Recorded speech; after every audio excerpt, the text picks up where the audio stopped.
네, 세상 일은 거의 예측에서 별로 벗어나지 않습니다. 제가 어제 김재련 변호사, 그러니까 박원순의 피해를 당한 서울시 비서 여성의 그 변호사가 기자회견을 했지요. 자, 기자회견을 하기 전에 제가 그 이야기를 했습니다. 박원순이 8일날 저녁에 측근들, 전 현직 구청장 의원 등과 같이 저녁 자리를 했는데 그 자리가 대책 모임이었다. 자, 그러기 거기서 사과나 사퇴 두 가지 이야기가 나왔다. 근데 뭔가 청와대로부터 뾰족한 해결책을 전달받지 못해서 자살을 선택하러 가는 계기가 되었을 것이다. 그런데 그 전날 이 박원순의 고소인이 변호사와 오후 4시 반에 갔는데 새벽까지 조사를 받았다면 경찰이 종로경찰서에서 고소인에게 매우 이례적으로 시간을 끄면서 그 고소인의 지금 의도를 파악하는 부분으로 갔을 것이다. 이렇게 제가 이야기를 했습니다. 그리고 아마 종로경찰서장은 박원순쯤 되는 사람에 대한 성추행 고소면 잽싸게 실시간으로 경찰청장한테 보고를 했을 것이고 주에 10시간씩 시간을 끄면서 진행되고 있는 사항을 곧바로 중간중간 계속 보고했을 거다. 그래서 경찰청장은 아마 청와대 상황실에 계속 또 이 진전사안을 보고했을 거다. 그리고 청와대에서 박원순 측에다가 누군가 고소가 이렇게 접수되었다라는 것을 알려줬을 가능성이 크다 하는데, 그런데 박원순이 알고 있었다는 거죠. 일단 중요한 거는 고소 사실을요. 자, 경찰은 청에다가 고소 사실을 보고했다. 이것은 일상적이라고 봅니다. 여기에서 경찰이 고소 사실을 보고한 게 잘못되었다. 한국적 실정에서 그 뭐 보수 정권이 집권하고 있더라도 마찬가지였을 거예요. 자, 그러면 청와대에서 박원순에게 알려주지 않았더라면 박원순이 어떻게 지금 알고 있었겠느냐 하는 문제가 있습니다. 그래서 이 문제에 대해서 박원순의 측근과의 저녁 회동이 고소사실을 통보받고 대응하기 위한 회동이었는가를 조사에 들어가야 되고, 만약 그렇다면 경찰이든 청와대 직원이든 비밀 누설 혐의에 대해서 조사가 되어져야 된다는 겁니다. 이런 식으로 국가의 주요한 권력자에 대한 성추행 고소 사실을 경찰에 가서 신고했는데 실시간으로 그것이 당사자가 알고 있더라면 어떻게 고소할 수 있겠느냐라는 문제가 등장을 하지요. 자, 그런데 여기서 이제 또 하나 더 나가게 되면 이 성추행 당한 여성은 이미 5월 달에 여성의 전화 측에다가 이 피해 상담을 했고, 여성의 전화가 5월 12일에 김재련 변호사를 연결해 줬다는 겁니다. 그래서 1차로 상담하고 2차로 5월 26일 날 상담을 했다. 지금 그렇게 되어 있죠. 자, 그러면 이미 이 일과 관련해서 피해자가 여성의 전화 측에 지금 의뢰를 했을 때 박원순이 알고 있었을 가능성이 크다라는 겁니다. 박원순은 최근 한 2달 전부터 저녁이네 이런 모임이나 이런 것을 취소하고요, 정치적 의욕이 좀 떨어지는 모습을 노출시켰다라는 이야기도 나오고 있습니다. 그래서 어떤 형태로든 2달 전에 이 여성의 전화 측에 접근되고 김재련 변호사를 2번 만나고 할 때부터 박원순은 이 사실을 알고 있었을 가능성이 크다, 이렇게 생각합니다. 물론 이 일과 관련해서 뭐 여성의 전화나 성폭력 상담소나 뭐 이런 쪽에서 박원순에게 알려줬다고는 생각하지 않습니다. 그렇지만은 아는 방법이 있었을 거다, 이런 충분한 개연성이 있는데요. 그럼에도 불구하고 지금 본질적인 것은 법적으로 경찰에 접수된 이후에 박원순이 알고 있었다는 거고요. 경찰은 공식적으로 박원순에게 통보한 적이 없다, 이렇게 말을 합니다.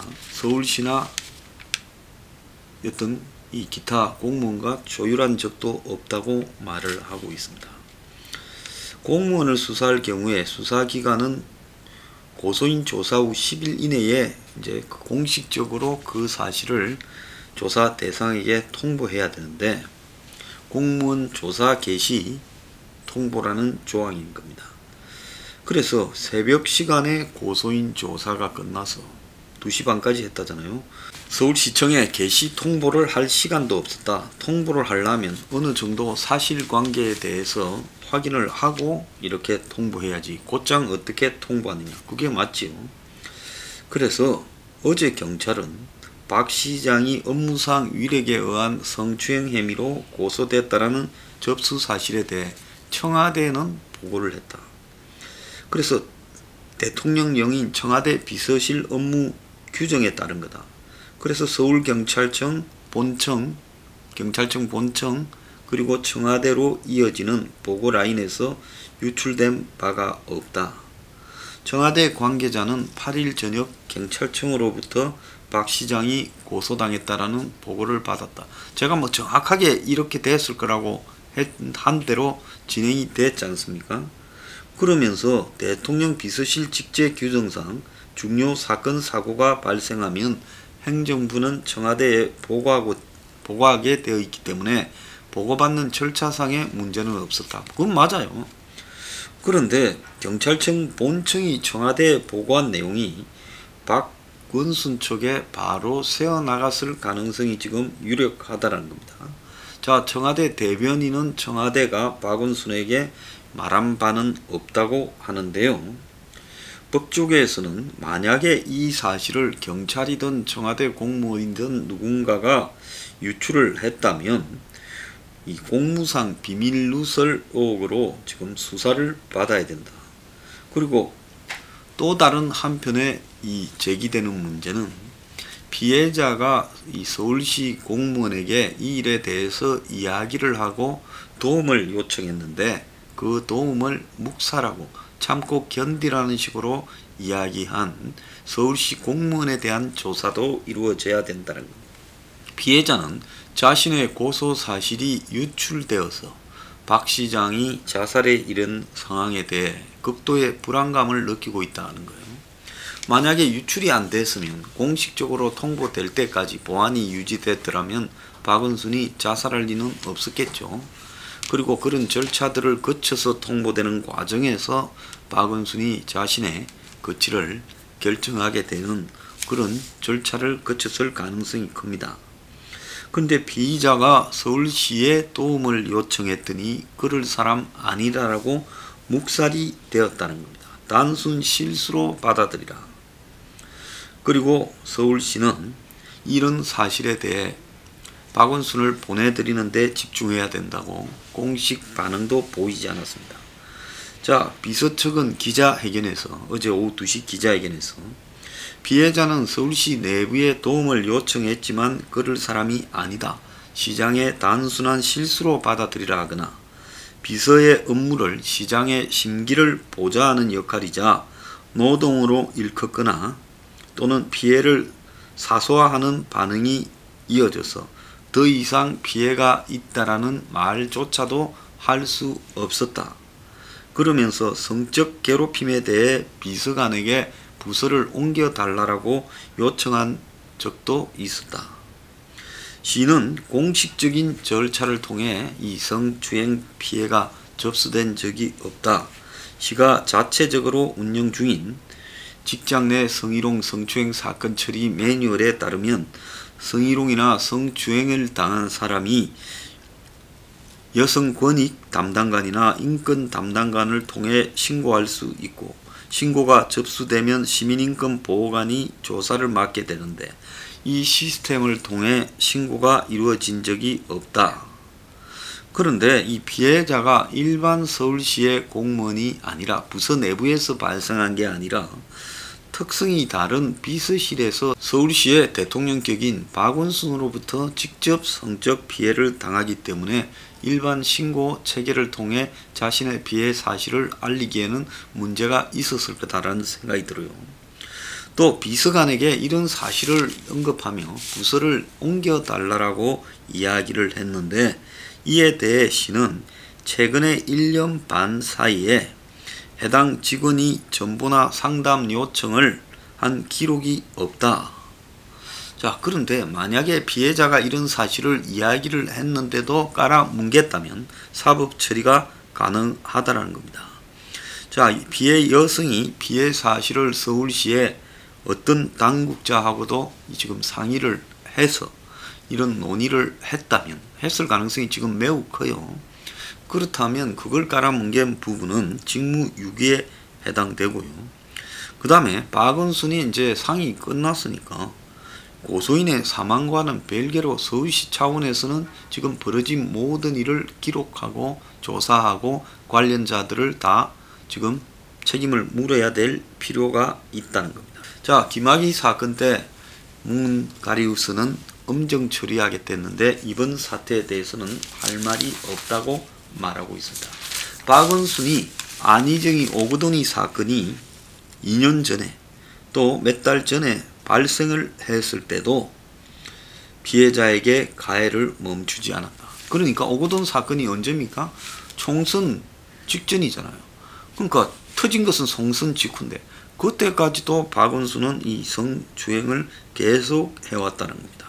고소인 측은 분명히 고소함과 동시에 피고소인 박원순에게 수사 상황이 전달됐다. 아마 실시간으로 전달됐을 거라고 보여요. 이런 상황에서 누가 국가 시스템을 믿고 성폭력 피해 사실을 고소할 수 있겠느냐. 그래서 50만 명이 넘는 국민이 5일장을 하는 게 적합하지 않다고 했는데도 바뀌지 않는 현실은 본인이 그때 성추행 희롱을 당하면서 느꼈던 위력의 크기와 똑같다고 말을 하고 있습니다. 피해자 측이 어제 2시에 관련 자신이 상담을 한 단체들이 나서서 성추행 사건의 수사를 촉구했음에도 불구하고 경찰은 공소권 없음을 유지하고 이 일에 대해 수사에 나설 생각이 없다는 겁니다. 박원순이라는 인물이 가지는 상징적인 위치로 봤을 때는 지금 청와대는 수사를 지시해야 되고 그렇잖아요. 그래야 재발이 안 되죠. 지금 이 사건이 어쩌다가 생기는 사건이 아니라 안희정 오거돈부터 박원순까지 아주 그냥 파다한 사건, 없는 게 신기할 정도의 사건이라는 거 아닙니까? 다른 광역단체에서 이런 일들이 안 벌어지고 있다는 보장이 어디 있겠습니까? 왜 지자체 단체장들이 피곤하면 그냥 소파에서 이렇게 좀 기대서 쉬면 되지, 안에 내실이라는 걸 만들고 거기에 침대를 두고 그자는 모든 공무원들이 낮에 일을 하는데 본인은 안에 내실에 들어가서 침대에 누워서 자면서 그 자기가 데리고 있는 비서실 여직원들을 기롱하느냐. 그래서 문재인이 나서지 않으면 규명되지 않는 부분이 있어요. 모든 지자체 단체장 사무실에 침대는 몇 개 있느냐고. 그 조사해서 다 없애라.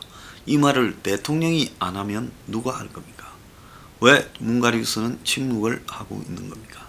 좀 웃기는 논쟁이 벌어지는 게 공은 공대로 과는 과대로 했나, 이렇게 박원순 문제를 바라봐야 된다. 시민운동가로 남았어야 할 박원순. 자, 지나가면 다 아름답습니까? 박원순은 시민운동을 할 때부터 방배동과 압구정동에 아파트 2군데 살았어요. 자기 거라는 게 아니라 강남의 아파트 2채에 지금 남의 아파트에 살 수 있다는 것도 대단한 능력 아닙니까? 그러잖아요. 누가 돈을 대줘서 그렇게 살렸겠습니까? 본인은 월세를 냈다지만 월세가 말도 되지 않는 싼 가격이었습니다. 방배동 세르빌에 살았고 부인은 압구정동 한양아파트에 살았지 않습니까? 그 말이 됩니까? 시민운동가가요. 지금 시민운동가로 남았어도 박원순은 이 사회에 삥땅 뜯는 시민운동가, 협찬운동가의 협찬 인생이죠.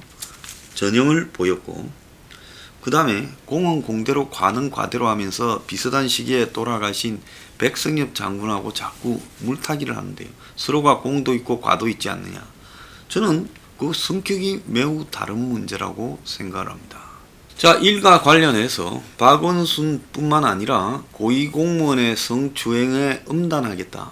내실에 있는 침대 없애라 하고 지금 문가리서가 이야기를 해야 되고, 또 더 나아가서 박원순에게 누가 고소사실 등을 알려줬느냐, 그리고 서울시 비서실에서 누가 이 일을 뭉개고 지금 숨겼느냐 하는 사실까지 전부 조사가 되어져야 된다 생각합니다.